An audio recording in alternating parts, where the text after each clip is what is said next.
Oh man, we're live, man. It's been a minute.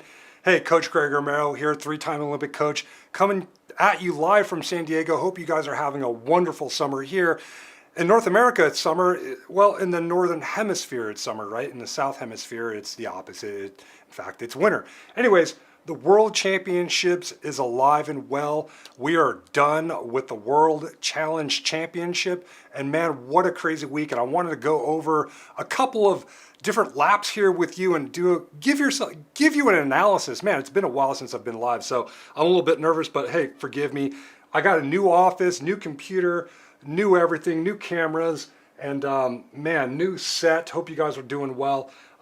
Man, listen, going live again is awesome, and I spontaneously decided to go live and talk about the Worlds. Let me check on something real.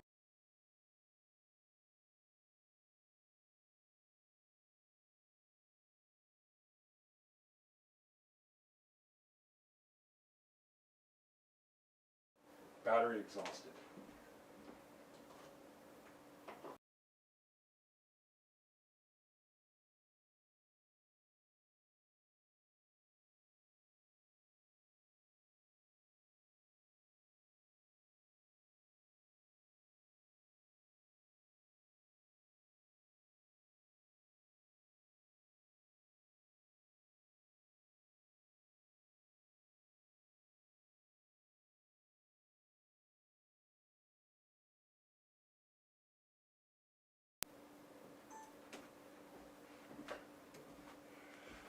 All right, are we back? Great, I think we're back. Hey, please forgive me for that.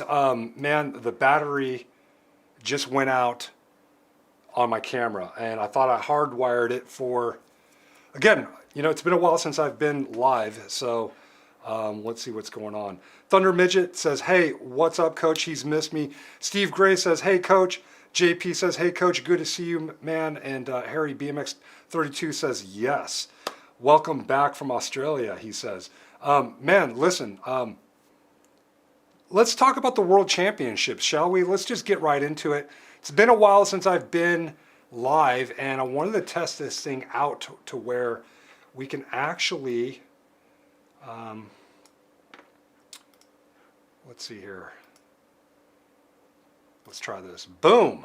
All right. How's that look? Hey, do we have any comments here? Let's get some comments over here. I got a blank. Let's get some comments here. We got you, coach. We'll go with Thunder Midget's comment. Let's see if we can get to him. All right. Well, we got Sean Day, 16 expert. I thought this was a really good race. See if I can get this. Okay, here we go. Sean Day just absolutely killed it, right? 16 expert, and he took the lead, took the whole shot, and he did a really good job here down this third straightaway. This third straightaway, man, it really ate people up, including this last turn and that last straightaway. That was really where the race was at, right? The last two straights at the Worlds for me was absolutely crazy, right? Absolutely crazy. Fantastic lap there. Let's go through these real quick, man. Yeah, I thought it was a fantastic race. Overall, lots of good racing. Here's a replay. Sean Day just got a really good start, and he just, you know, he bobbled that first jump, but it didn't matter. It didn't phase him. This kid is trained up, and yeah, one of the interesting things I want to talk about is line choice in that first turn. Really thought that was pretty crazy as well. The first turn seemed to go really away from you, and a lot of guys that took the lead had a bad habit of just like charging and pedaling deep into the corner, and the door by default was always wide open. I always thought that was pretty crazy. All right, let's go to the next race, guys. 17 to 24. Okay, couple guys from France, couple guys from USA. Deegan Brown. Let's see here, Joshua. All right, let's get past all of the intros really quick. I think this is pretty cool, right, guys? Just kind of spontaneously like, hey, let's go live and talk about this race, and why not? All right, so here we go. 17 to 24 men. Boom, watch the lights. And let's see if I can actually pause it. That would be pretty crazy. So it looks like this Great Britain guy grabbed the hole shot, and it looks like he was running away from it, right? He was just running away from these guys, and took this turn really good. The guy in second, France, trained up. He's ready to roll. He's ready to stomp. Let's see if this guy... Oh, he just rolled right past him, right? It was just... He just had more skill. Whoop, rewound it too much. See if the GB guy made any mistakes. No, he didn't make any mistakes. The guy from France, he was just, whoa. He jumped that triple into the last corner. That was pretty sick. French guys, man, you have to be careful. Those guys are really, really tactile and technicians when it comes to rhythm sections. If you guys ever been to France, man, their tracks are like Excite Bike. They're really tech. All right. Let's check the replay real quick. Hopefully the UCI doesn't flag this video, but oh man, this is great. Let's check the comments. Let's see if we got any comments. Are we still live? That's the question. What do I think about BMX Freestyle? Freestyle is awesome. Did they play it yet? All right, 1724. Americans missed out on the podium. That's okay, because there's more to come.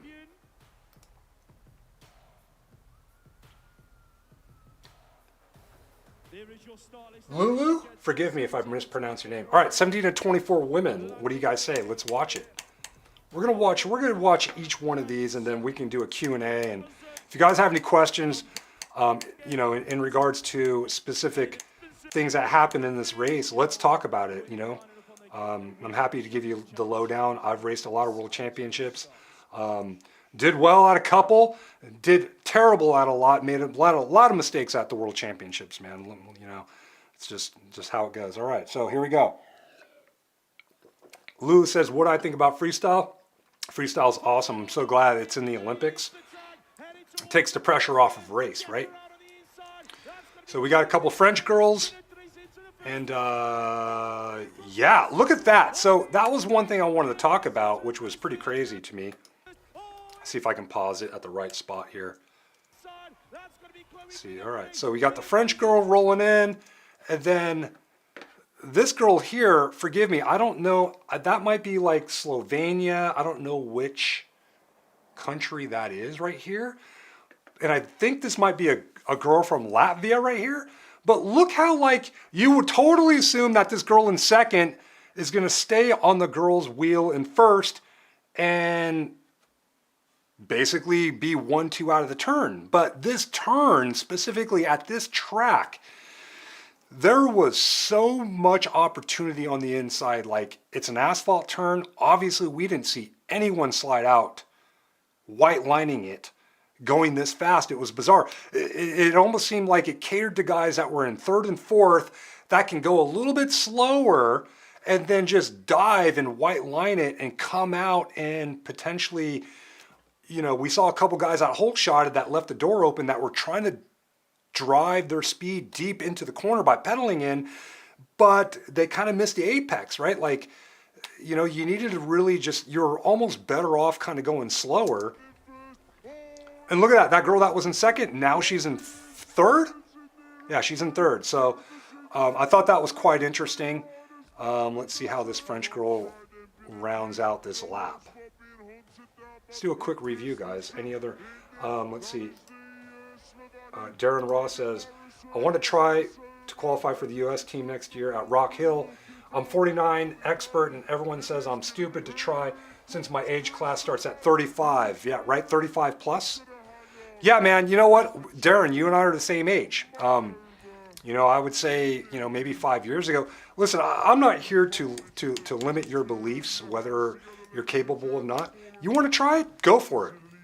Do it. And I also think at the same time, cruiser might be a better option. Me personally, I'm not going to lie. I was like watching the Worlds thinking, man, you know, maybe I can build a cruiser. I haven't ridden a cruiser in a long time. And personally, I think they ride like crap.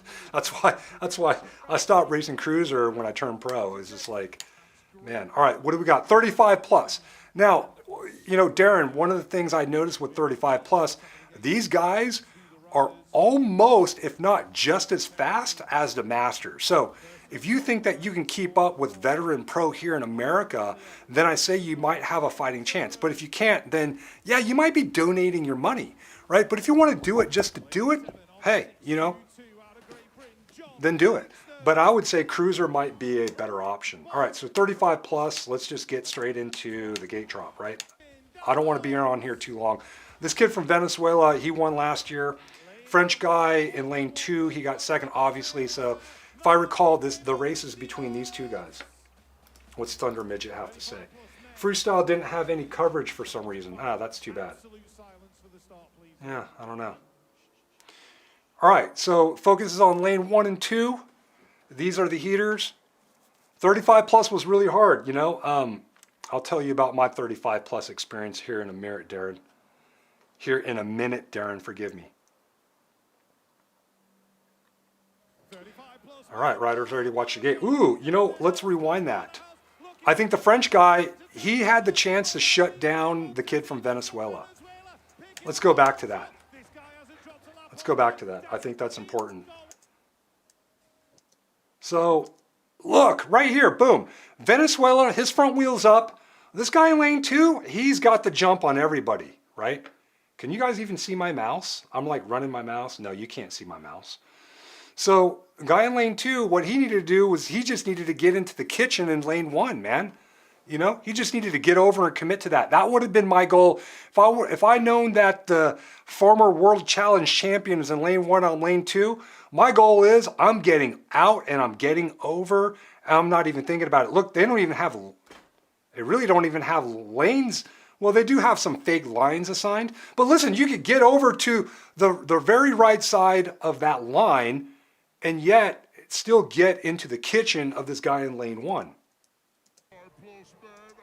They kind of meet right there, and he's still ahead. Can't see my mouse, but look at that. The guy in lane 2 is still ahead. I think he could have start bumping him and start letting him know, hey, dude, I'm coming over. At least make that attempt to make contact and let him know, dude, I'm committed to beating you.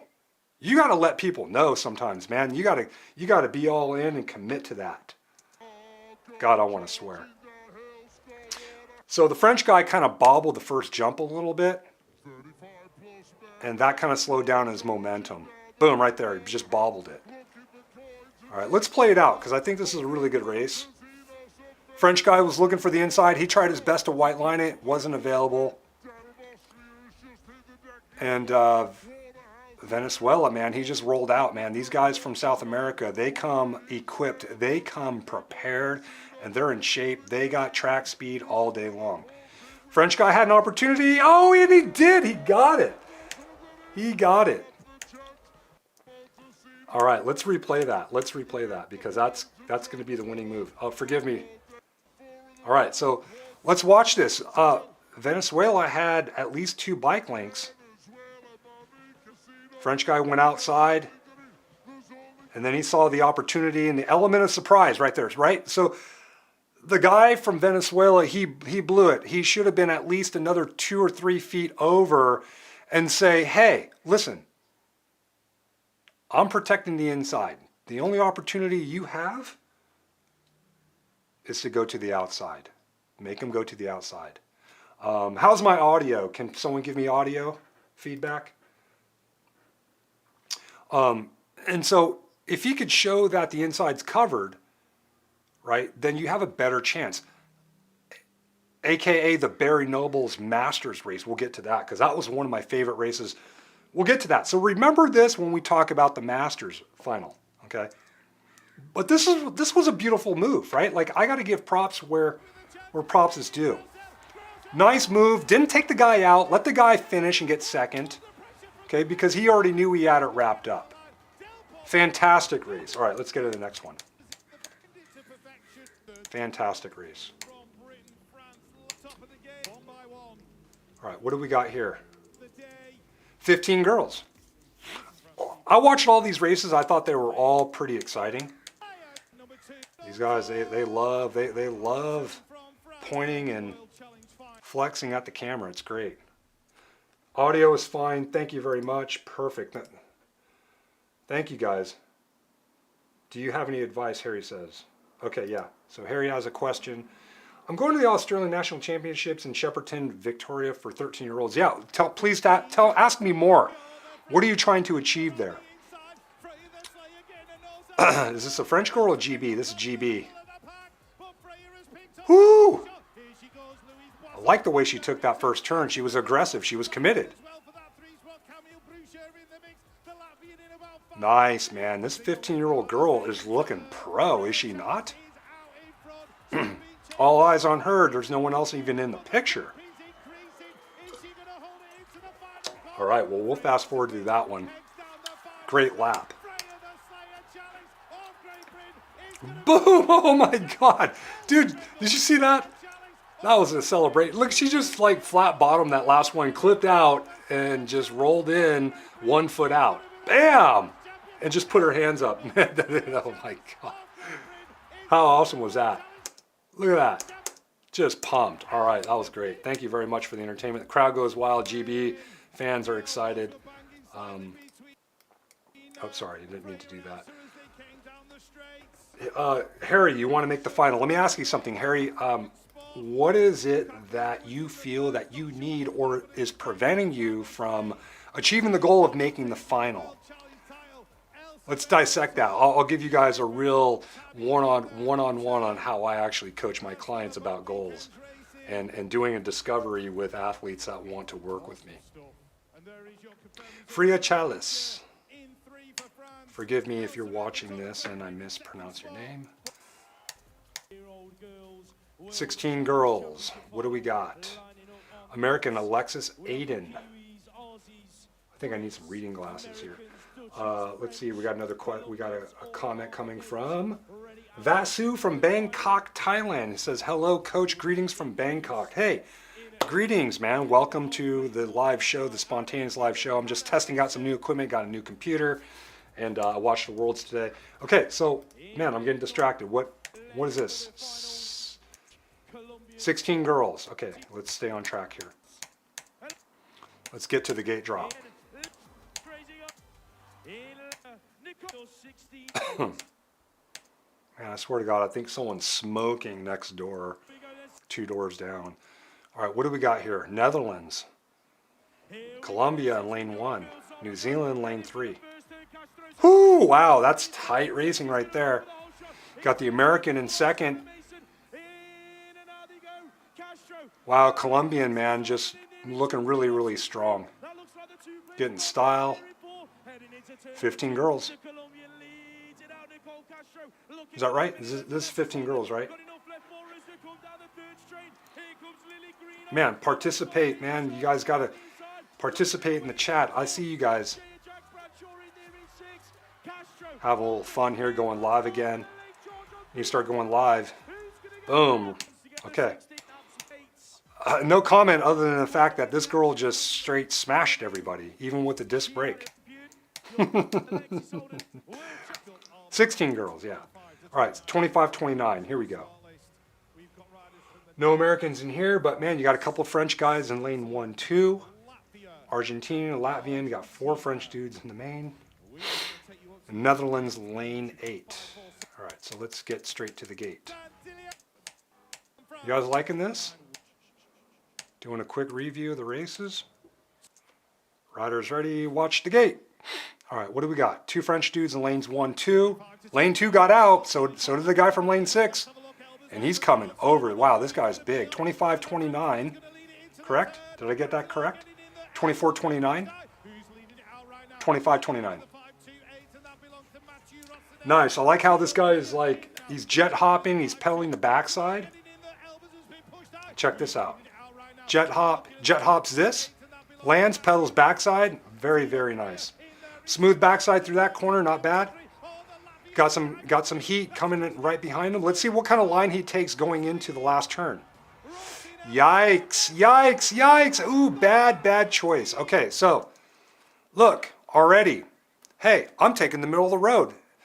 And you know what? The inside's completely available. That's basically what this guy is conveying. So again, you guys gotta commit to one side of the road. I always say that, commit to one side of the road.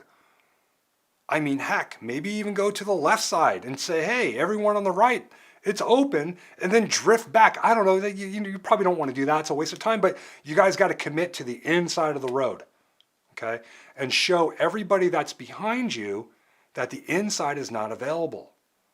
And that's where this guy went wrong. I want to think that like a lot of amateurs, I think what happens is that they believe that, well, if I hit the inside of the turn, I'm going to come out with less speed. Listen, man, like what difference does it make? You're better off still coming out of the turn in first rather than third. Rolled up. Even the guy in third's now is going to pass him. Yep, so the guy went from first to third and almost... Shoot, the guy went from first to fourth. Holy smokes. So that's where you went wrong, man. All that whole shot, that leading.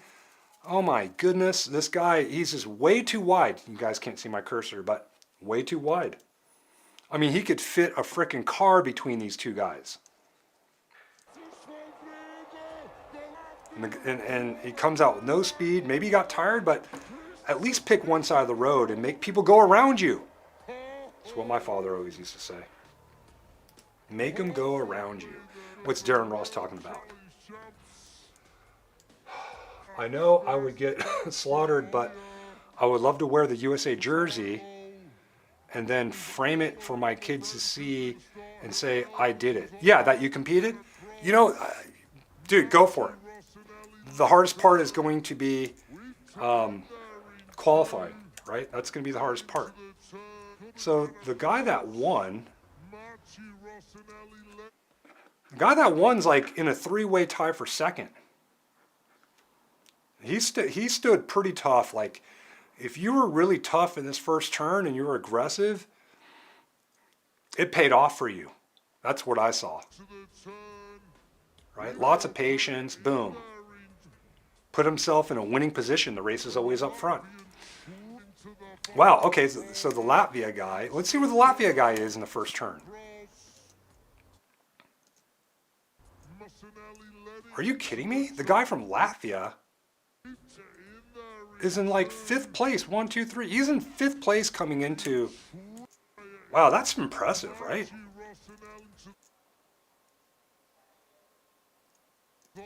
Forgive me. Just watching here. I'm in awe. Wow, the guy from Latvia, the guy that won, is right here off to the, right here. He's right there. 1, 2, 3, 4, 5. He's in 6th place. How the hell did he do that? Dude, is this one of the races we need to go back and watch again? So, Latvia, lane 4. Correct? Or is there 2 Latvians? No, there's 1 Latvian. Lane 4, let's see, let's watch him. Boom, he's in 6th place. Just barely surviving. Let's see where he's at. Comes out bottom of that first turn. Looks like he gets by 2 people. Now he's in 5th. He must make a move here. Boom, yeah, he made a move right there. So this guy passed 2 guys in the second corner and he got into 3rd. What the heck? And then he gets into 2nd. Now he's just going into 1st. Beautiful, eh? Latvia was on the move, Thunder Midget says. He agrees. All right, let's, that's the move of the weekend right there. All right, what do we got here? 25 plus women. You guys probably hear my, my keyboard. I'm fast forwarding the video. A couple French girls. Australia, lane 1. Australia, sandwich right there. Vegemite sandwich on the French right there, lanes 1 through 4A. Looks like you got a New Zealander on the outside, didn't get to snap. Big French girl up there in lane 4. So it's a French 1, 2 right here. No one comes underneath. All is safe, all is well. Let's see how they finish this out.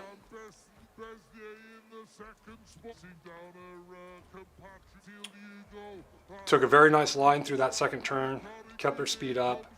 Managing this deep rhythm section was tough. This was something that you had to be in shape for. If you weren't in shape physically, you were hitting your limits. And we saw a lot of people hit their limits, right? A lot of nasty wrecks over the week of World's Challenge Racing. Right. Let's go to the next race. 30 to 34. Here we go. So these guys are, you know, they've been racing for a while. They got some speed. This is a real interesting age group right here because in Masters it's 30 plus. So these guys can conceivably be Masters. Don't be fooled. There's probably some ex-pros in here that used to race pro, but they came back and they're racing the open class. I think the Mexico dude wins it, if I recall. Let's check.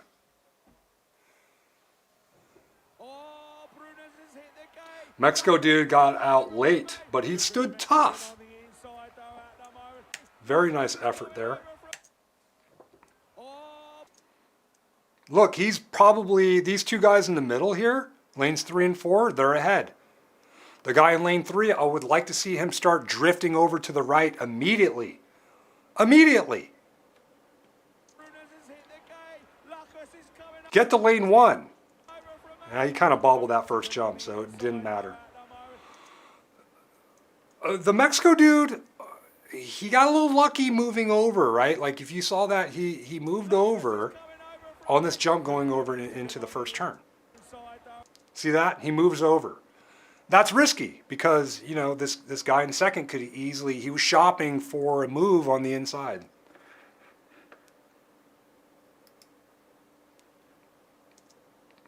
Let's play it. Sorry, got distracted. That was tight. Oh, GB, excuse me. I thought it was a French dude. GB guy in second, putting some pressure on the Mexican in first. This boy from Mexico, man, he is strong, he is fast. Let's see if the GB boy has anything to say. Damn, jumped that triple going in, and you know what? When you got it like that, you know, he took a really, you know, he's in the middle of the road. So, but you know, this guy intuitively knew where the guy in second was. He don't have goggles on, so it's not messing with his peripheral. And he had enough speed. He landed on this and just, he knew what he was doing. Knew what he was doing. Bringing it home strong, finishing it off strong. Stands up, lifts the fist. All right, let's go to the next race. Because I got to go eat dinner, man. 30 to 34. Women's Masters. You know, I was commenting to my girl this morning when I was watching this. I was like, dude, there's enough women that used to race pro that now there is a Masters women's class, 30 plus. And I was quite surprised as well. Quite surprised. All right, let's keep fast forwarding, right? Forgive me, I'm over here trying to like manage the feed, see if anyone's commenting, and I'm getting distracted. You guys got to stay on top of it with me. All right, let's check it out. Leaky Klaus is in here, lane 5. Oh, she clipped out. Done. Done. French girl gets the whole shot. Nice. I like how she pedaled that turn. Pedaled aggressively early. I think that's key. I think when you guys go to new tracks, you guys got to find out that threshold of when you could start pedaling early coming out of turns without kickstanding, right? Kicking your pedal on the ground and swapping it and going sideways. This girl did a great job picking one side of the road. She's on the inside. She's conveying the girl in second. Hey, inside's covered. Great work. And unless she messes up, she's pretty much going to take home the World Challenge Championship here. Cool. Let's go to the next race. See if we could pick up something from every race. Masters 30 plus. All right, so we're here at the last race of the day. Barry Noble's lane 1. Jake Peebles lane 3. Callum Strickland is in lane 4. He's the former champ. Let's see here. Darren Ross says, I shared your video on Instagram with a rider on the ground in front of the gate, and they dropped it. Everyone wants to know what happened. Yeah, I don't know what happened either. Word. Emil Fala, he's a former, forgive me, let's keep playing. Let's just run through. Let's run through the lineup. Thibaut Chavon. I think he gets second. American rider Brennan Busso. He throws a couple of, you know, flexes. This is Kyle Evans. He's actually the GB coach for the elite BMX team. This is Emilio Fala. He's been pro for a while. Went to a couple of Olympics. Let's go to the next guy. Callum Strickland, last year's champion. Jacob Peebles over here in lane 3, USA jersey. He's done really well over the years. He's a scrappy kid. And he looks pretty focused, almost too focused, right? Man, like Jacob, man, you got to smile, bro, if you ever watch this. There you go, throws his hands up. Adam Brazil from GB. Man, it would have been awesome if he was from Brazil. And then you got Barry Nobles in lane 1. This Adam Brazil kid, man, huge compared to Barry. I think Barry is probably, forgive me, Barry, I don't want to botch your height, 5'7", 5'8", I believe. Barry's got narrow bars, man. Like, look at those bars compared to the guy in lane 2. Barry's got narrow bars, and I like that because he could fit in, you know, tight places, man. I think there's something to be said for that. All right, let's get to the race.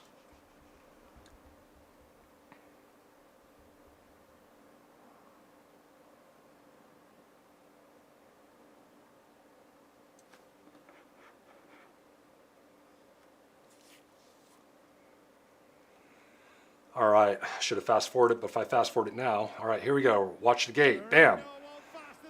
All right, Barry got a great start, I thought. And he cleaned up that first jump.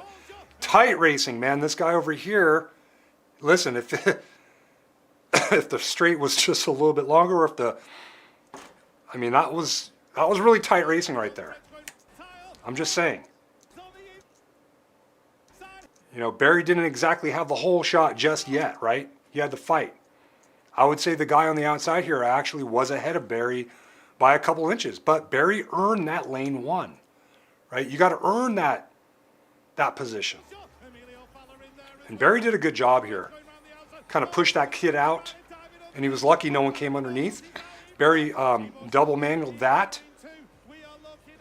Get clean backside, stay patient, don't waste any extra energy. Barry took a little look back there.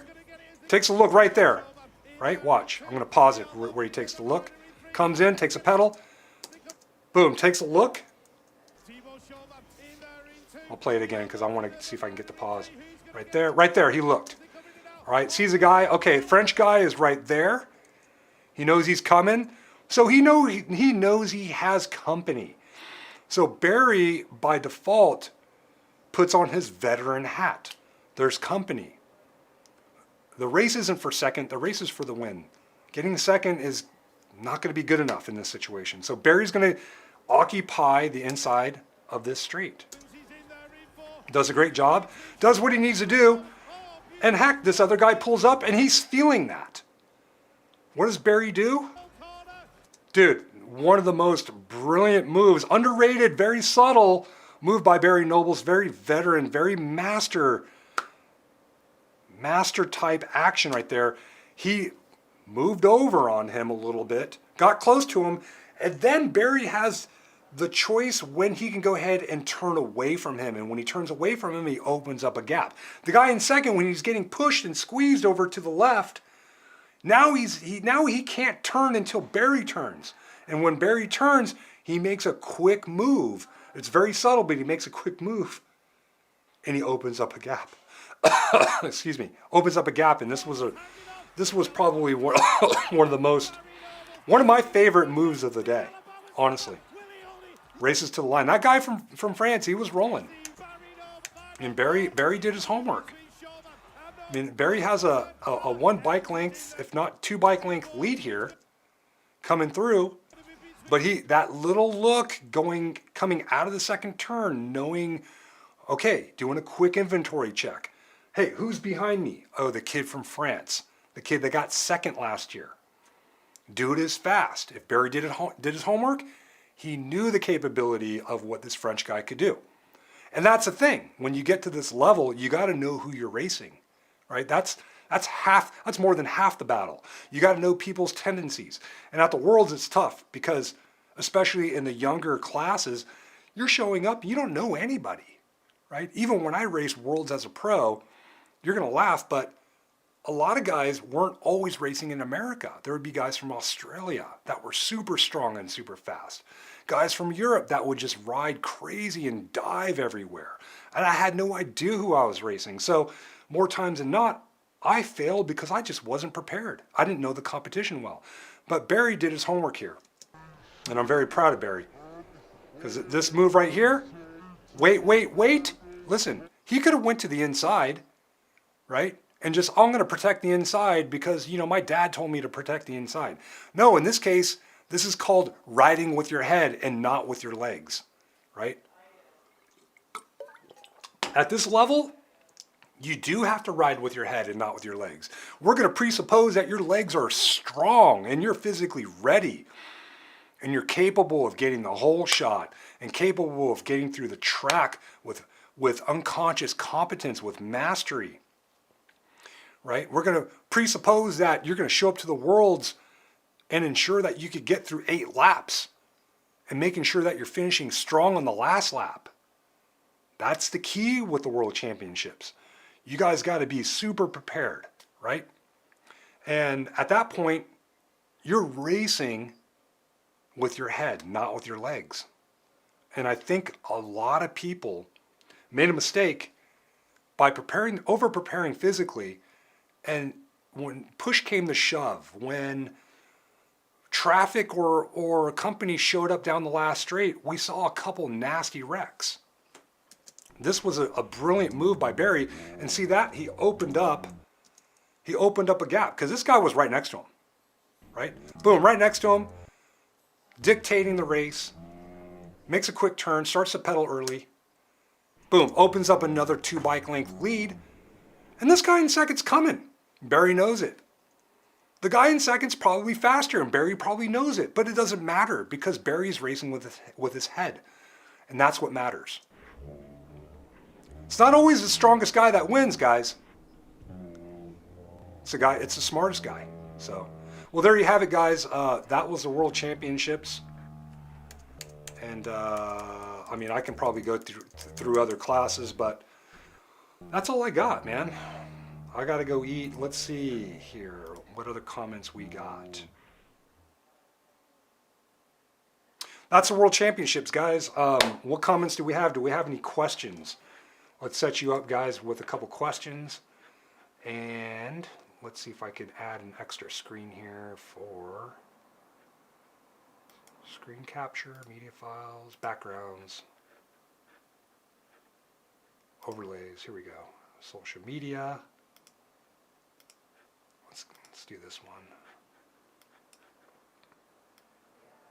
What questions do we have? Is my audio working? Great, it's working. All right, what questions do we have? Love the live stream, Vasu says. Thunder Midget, very, very active. Says he backed up his entry to 3 so he couldn't get a run on him.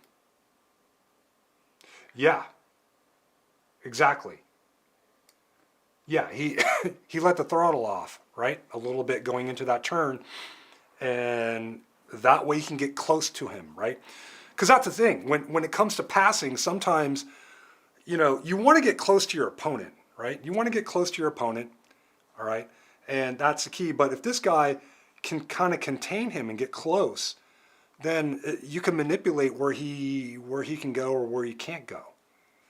And that is just brilliant racing there. Darren Ross says, thanks, Coach. So glad you're back. Missed you. Yeah, man. You know, just a lot of things going on. I'm in real estate. There's a lot of action. You know, the BMX Training Pro. My dog just walked in, so I got distracted. Things are happening at BMX Training. I just totally revamped the whole website. Came up with a new offer. Been working on that. Been really busy with clients, doing a lot of one-on-one. So I've been busy, and yeah, I got a new computer, and the streams are working really well. So I'm really excited to be back. I'll come back next week and check in with you guys. Robert Clemens says, thanks for the commentary. Enjoy your dinner. Thank you very much, Robert, for showing up. I'm excited to be here. I'm excited to be back. Darren Ross says, look like a slight break check to control him. Yes, absolutely. 100%. All right, guys. Well, that's all I got. If anyone else has any questions in regards to the Worlds, let's talk about it now. If not, I am going to check out here in a moment. Not just yet, but in a moment. So let me know what questions you guys have about the World Championships.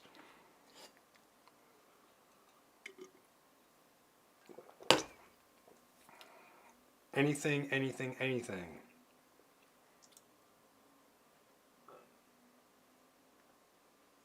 If not, then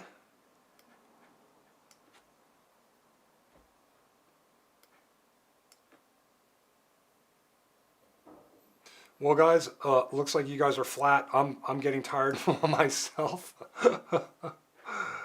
Here we go. We got a question. Finally. All right. So Harry says, how do you stay calm on the gate before a big race? So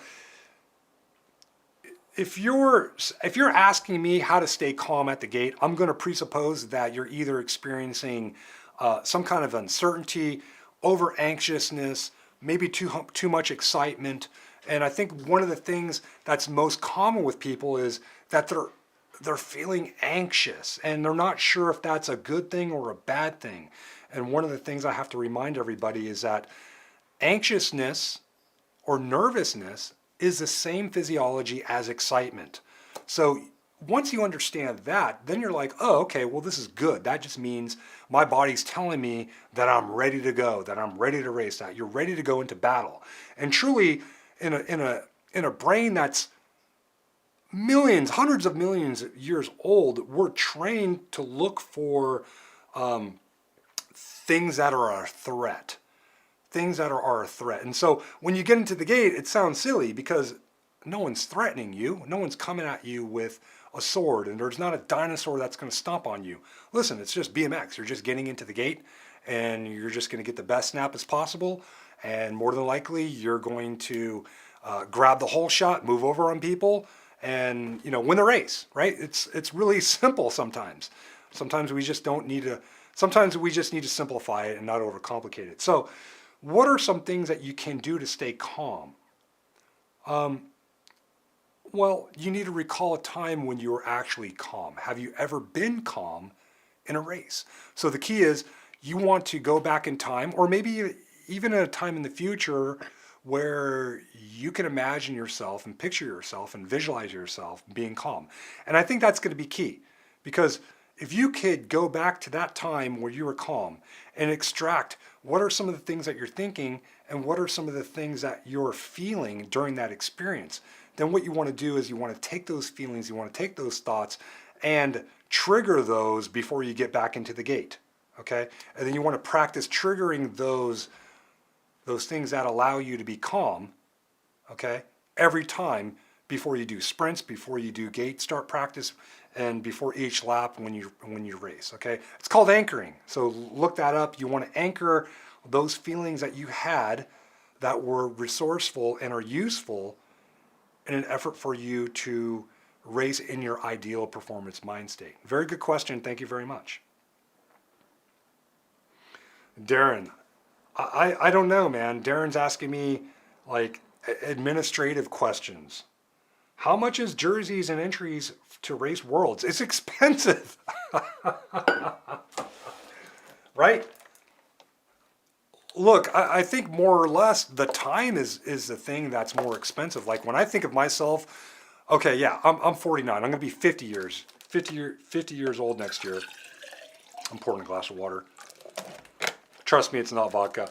And if I were to, like, okay, I'm going to build a cruiser, I could probably get someone to sponsor me, but then I got to train, right? Like that training is going to be the cost, the time, right? The sacrifice, because something's going to have to give in my life, right?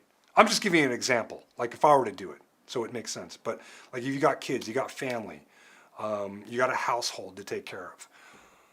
There's a lot of stuff. The sacrifice that it takes is the true cost as opposed to the dollar cost, right?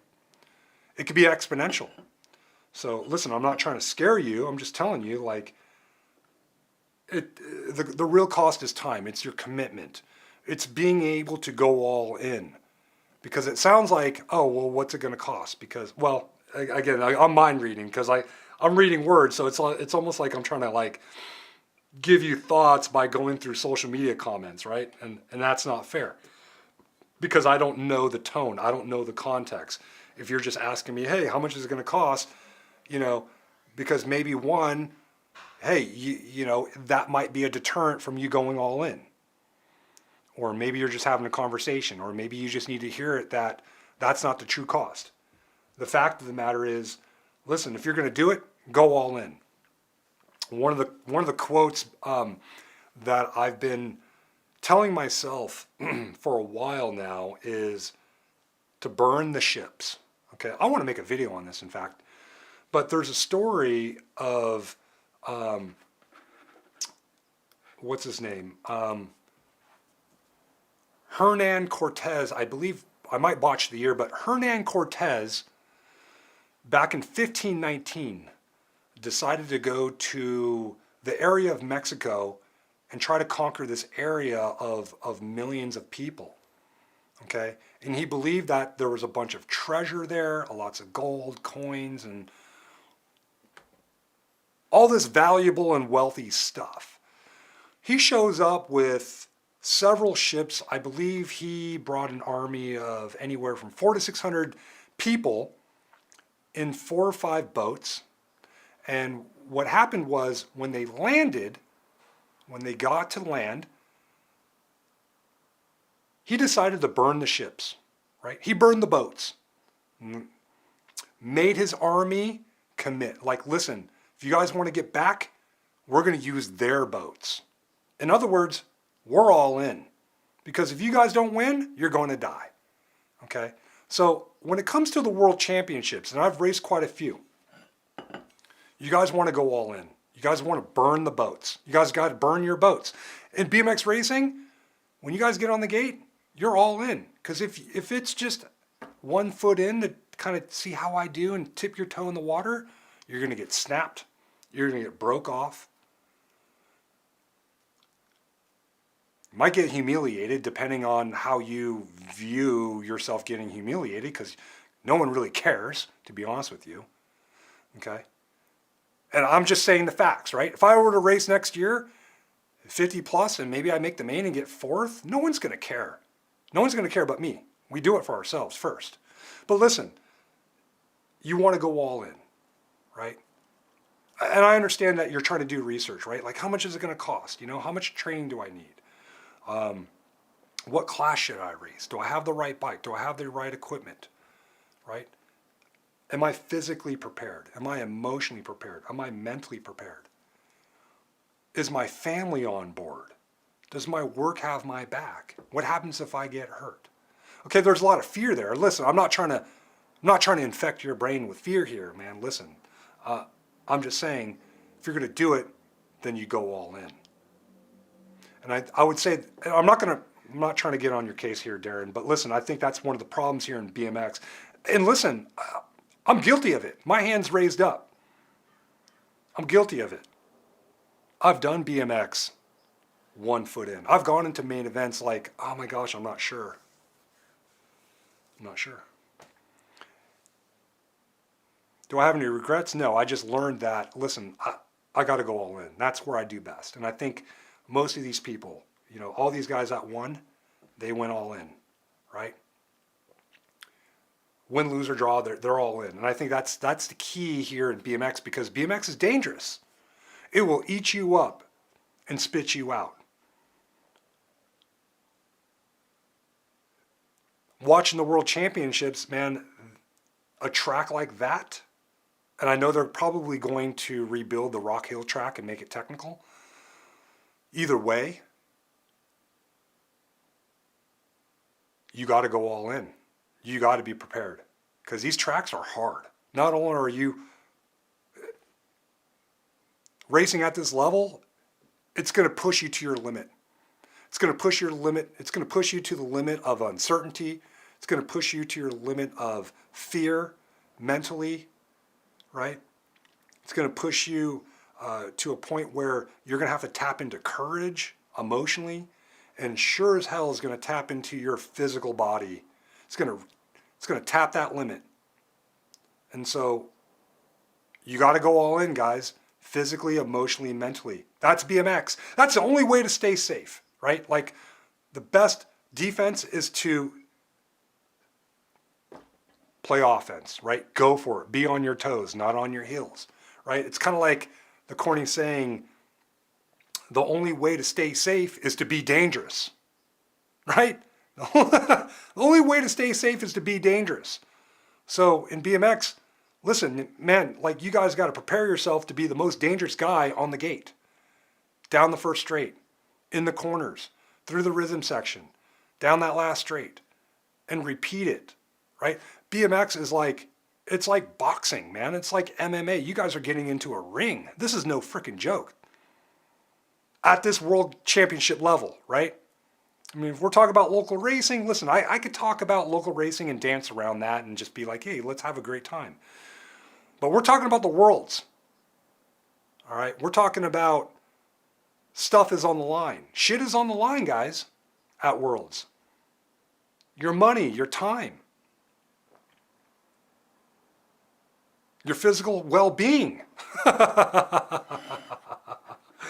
Darren, man, I don't mean to be hard on you. I'm not talking to Darren. I'm talking, really, the funny thing is I'm really just projecting, right? Like, that's it. I'm just projecting.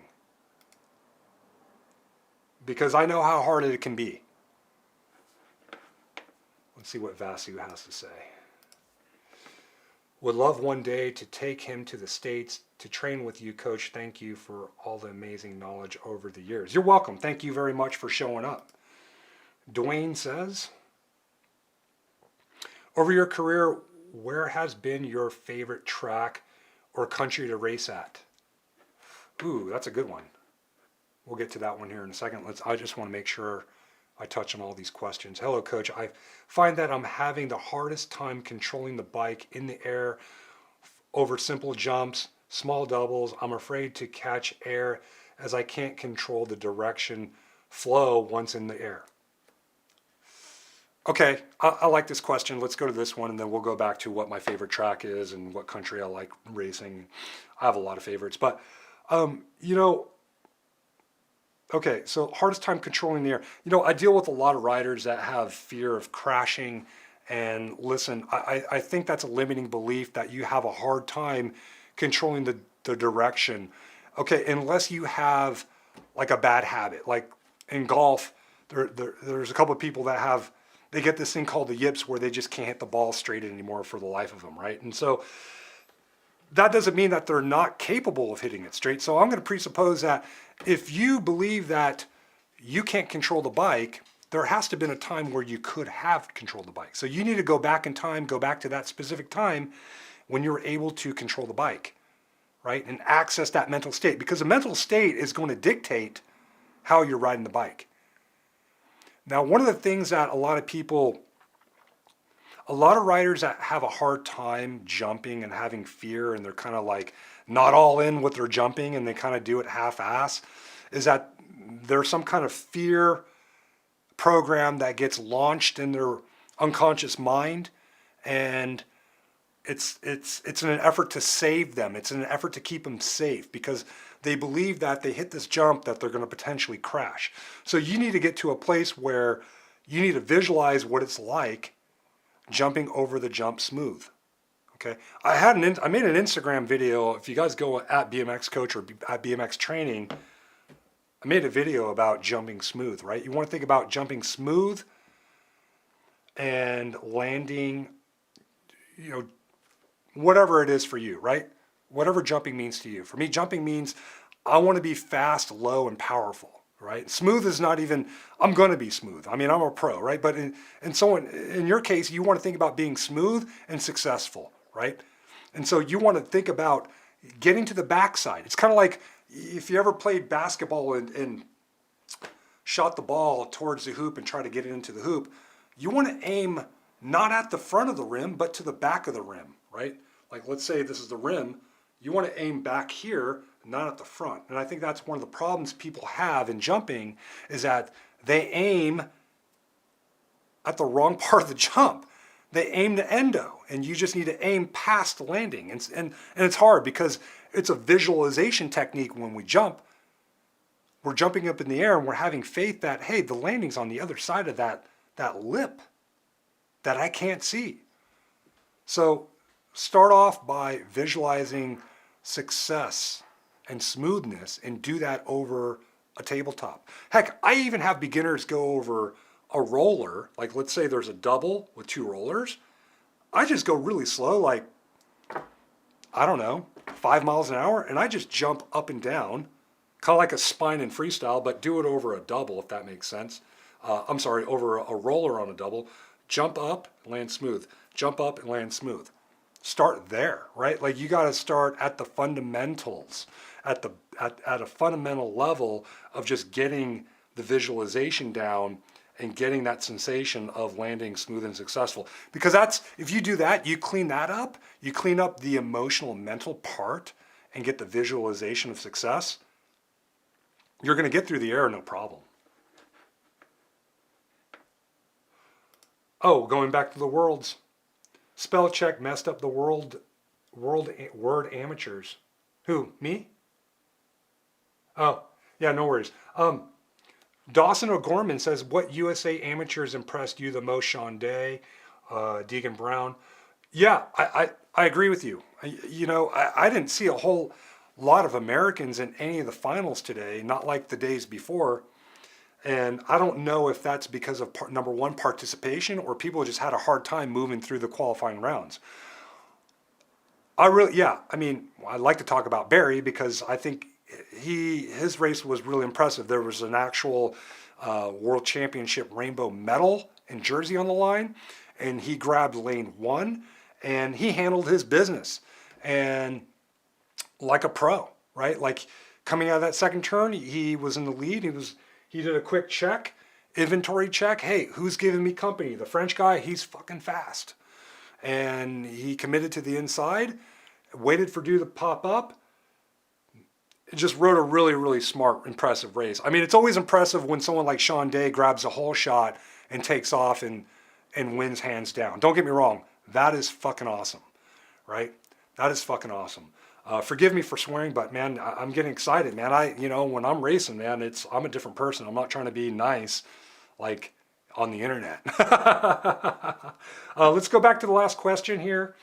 And then I'm out for sure, right? Because I'm reaching 7 o'clock. Dwayne, I don't want to, someone else came in with a question here. Dwayne says, over your career, what has been your favorite track or country to race at? Aside from America, my favorite track, my style here in America are the Black Mountain track in Arizona. And then I also like Rockford, because Rockford, you need low speed torque, right? In which that kind of favored my power band, my power style. Now, as far as, in which both of those tracks I won, right? You always like the tracks where you won at, right? And I won pro there a couple times. Favorite country, let's see here. I always liked racing South America, right? And I don't know if it's because of my dark skin color, but man, I get a lot of love down in South America. It's awesome. Where else have I had a good time racing internationally? I can't say France. I've raced there a couple times, and you know what? I would have to go with Australia. Australia is awesome. I love it down there. I don't know what it is, but I always seem to get along with everyone in Australia, and I just like the vibe. All right, we have another question here. Jacob, and then I'm definitely out because it's 7 o'clock here. Hey, Coach, how does one... I'm reading slow because the print's really small. Maybe if I blow up my screen, I can read it better. I've definitely reached a point in my life where I actually need reading glasses. Here we go. Hey, Coach, how does how does one go about getting comfortable with gate starts? Personally, I'm struggling with going from 0 to 20 miles an hour before I use brakes and can't fathom standing on my pedals putting power down. What are you saying? Why are you using brakes? Struggling 0 to 20. Okay, this is a lot of different things. Comfortable with the start, and then you're struggling accelerating, and then you're using brakes. So that's like a three-part question. Let's start with getting comfortable with gate starts, right? Because I think that's key, right? Especially at the world's level, racing happens at the start, and I would have to say that you have to practice to where you don't need to think about it, right? Like presupposing that you could walk. Listen, when you go to walk, when you guys get up to walk, you don't have to think about putting one foot in front of the other. And certainly you guys are capable of doing probably 2 or 3 different things at once while you're walking. You could probably be holding something and talking on the phone and chewing gum, okay, while you're walking. That's like 3 things. And you're able to do that because you've mastered walking. So getting comfortable with your gate start, you have to master the fundamentals, right? Starting stance number 1, getting into that initial acceleration position out of the gate, right? Leading with the head and shoulders, that first movement is what I call it. You want to just master that first movement. That means just going back and forth while the gate hasn't even dropped yet. Get comfortable going from the starting position to the acceleration position, where you need to be when you're accelerating the bike. And it's interesting when I work with riders that have gate start issues that they don't realize that first movement can be so simplified, meaning that if you repeat it over and over, the body gets used to it, and all of a sudden it becomes automatic. So in terms of getting comfortable, I'm going to presuppose, listen, whether it's a steep gate that you're not comfortable with, whether the gate drops too fast, too slow, whether there's guys that are really close to you, because those are all different components that can impede on your ability to be comfortable coming out of the gate. But I'm going to say that you got to start somewhere, right? And you got to master your technique out of the gate. If you can master that, then everything else will be less of a challenge. Okay, hopefully that helps. And you had a 2-part question to that. And he's struggling with going from 0 to 20. Yeah, so BMX, we're sprinters. We're sprinting athletes. So we have to work and master. We have to work on our acceleration technique and our power several times a week. That is super key. You guys got to put in that work. You got to do it consistently every week. And I'm amazed how many people do not do that. BMX is a sprinting sport. BMX is a sprinting sport. You got to work on your sprinting. That's it. Enough said. And then you had another third part here, using brakes. You can't fathom standing on your pedals. Okay, you're probably asking on behalf of a little kid that's a beginner, aren't you? I know these questions. Yeah, so, if it's a kid, got to get him used to the technique, get him working on sprints away from the track, and then as far as standing up, put him on some rollers. You know what I would do? I would take the seat off, okay?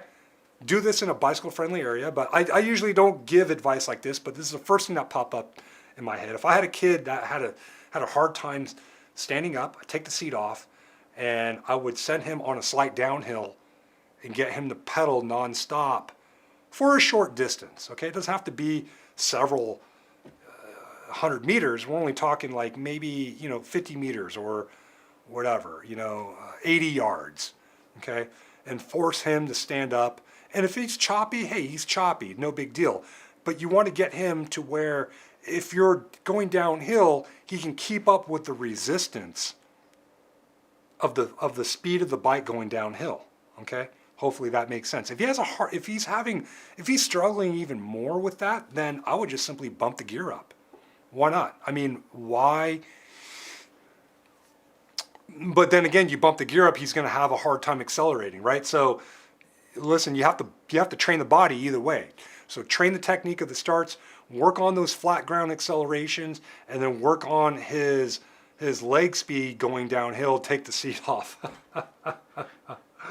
All right, guys, I'm out. Snowman says Japan. Yeah, I love Japan. I've raced there. I've raced in a monsoon there, and it wasn't fun. Nuke Crew says, glad to see you guys. Glad to see you back, Coach. Hey, I'm glad to see you guys too. I'm grateful and honored to be your coach, and man, it feels really good to be live again. I got my studio all reconfigured. I got a new computer. I had to update my software, and man, the live feed's working really well. So guys, I don't know. See you guys next week. You guys have a good one, and I'm out.